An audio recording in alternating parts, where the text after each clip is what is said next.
Let's talk Mars and Cancer.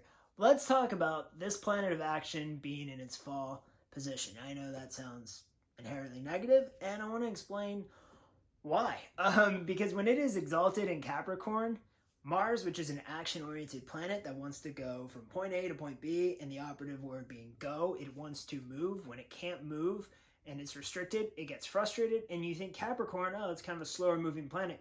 Yes, but Capricorn will execute the plan, and yeah, it's methodical, but it will do what's best for the company. It will do what's best for profits. It can be cold-hearted and calculating, and that can result in profit or, granted, to the detriment of others. So Capricorn energy being goal-oriented, and Mars being, yeah, let's do that, let's go from point A to point B, works really well. Mars is happy to be there because it knows it can execute its plans.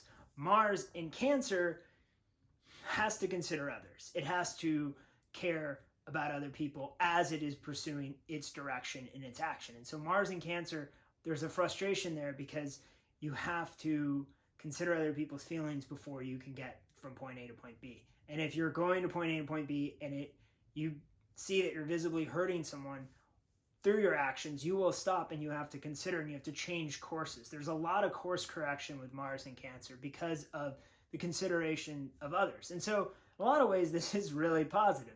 What I described before with Capricorn is like a cold, calculated company that is not putting people, the environment, social issues first. It's just putting profit. So, Mars does like to operate in that kind of single-faceted, goal-oriented way. And so when in Cancer, where empathy is the name of the game, where nurturing, protecting, and caring about people's feelings is the name of the game, Mars can get a little frustrated.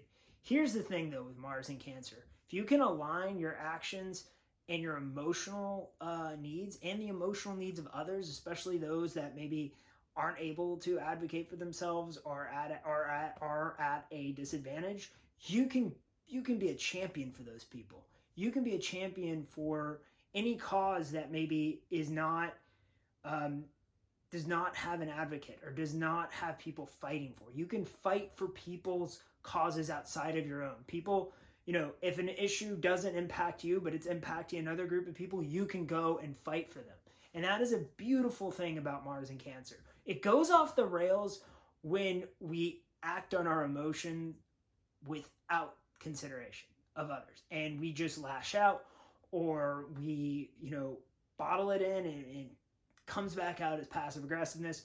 It's just hard to anchor, I think, our goals when our emotions, there's a changeability aspect to our emotions. Cancer being ruled by the moon, there is this emotional changeability and mutability, and like our emotions constantly in flux. So our actions, if our actions are constantly trying to keep up with our emotions, that can sometimes be really challenging. So during this period, which is April 23rd, today, Friday, until the day before the eclipse, or the day after the eclipse, June 11th, the solar eclipse in Gemini, during this frame, just be really aware about, are your emotions aligned with your actions, and is that a good thing? Like, my emotion is anger, am I going to act on it?